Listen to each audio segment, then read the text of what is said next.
Hello, ladies and gents. Welcome to the first IDK Beer 101. We're going to be doing a bunch of like 5 to 10 minute shorts to get you brushed up on your beer knowledge. We will be testing over this, so I would suggest grabbing a pen and paper, take some notes. This first video, we're going to cover the beer brewing process. I'm going to do so as simply as I can, try to stay away from chemistry, beers that are super, you won't ever see them, or they have a very weird brewing process that we don't really need to talk about. So I can't make any promises, but I'm gonna do the best I can. We'll stay away from all of that. So let's go ahead and hop right in.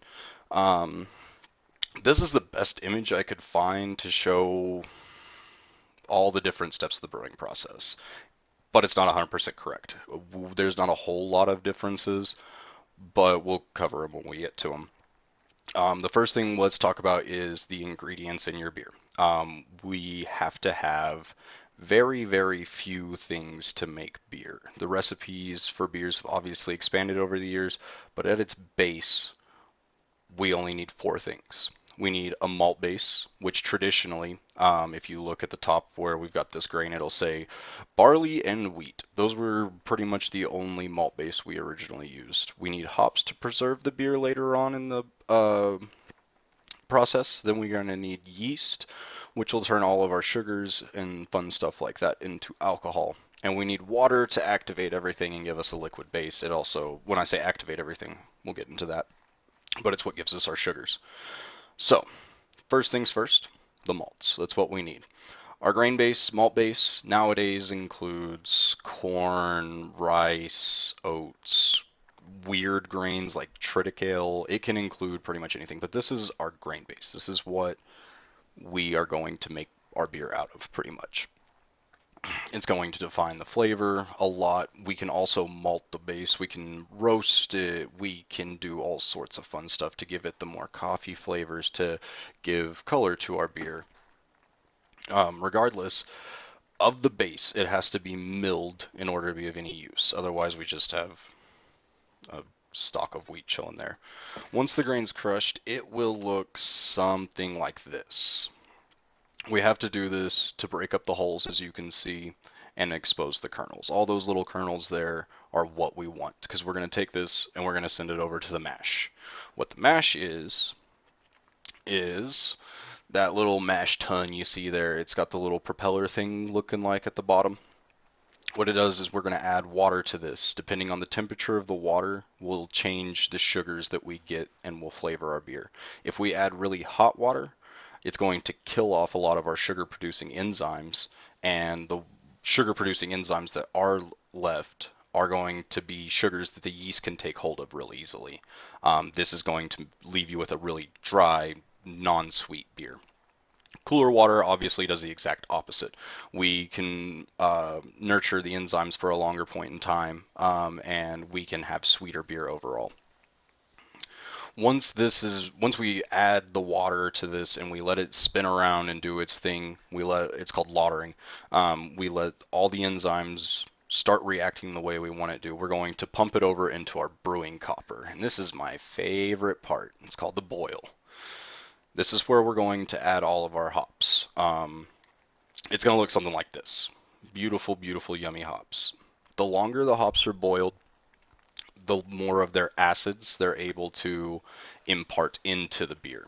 They're able to sit there and brew out and release more and more acids. They have alpha acids and beta acids. Their beta acids are what typically get leaked in the longer you let them boil. This is what's going to cause the bitterness. If we add it just at the right end of the boil, we typically boil beers for 90 minutes to longer, depending on what we're doing with the beer. But if we have a 90-minute boil and we throw hops in at like 80, 85 minutes, not a lot of the beta acids are going to boil off, but we're going to have an amount of the alpha acids that will boil off. And this is what's going to give beer the aroma and a little bit of the flavor from the hops that we're looking for. Nothing too overwhelming. My second favorite part is fermentation, because what is beer without alcohol? Come on now, we are not all drinking O'Doul's. We have to add yeast and let it ferment. I get asked probably as much, I'd say. What's the difference between a lager and an ale? I get asked that about as much as, do you guys have Coors Light? So let's go ahead and get this addressed, knock it out. Ales and lagers use different yeast. That's it. Ales use a top fermenting yeast that 98% of the time is going to ferment at warmer temperatures. And when I say warmer, I'm talking close to room temperature, 70-ish degrees. And it's going to leave beer looking like this. Yeah. Oh man. Swamp Thing is going to come out and eat your face. Get ready. But yeah, lagers on the other hand use a bottom fermenting yeast. There's not any of that. It's called Krausen on the top. It all hangs out at the bottom.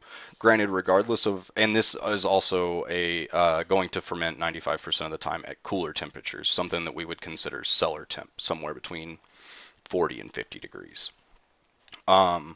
Up to this point, this image does a really good job showing you what all you need to know. However, it gets a little half-assed from this point.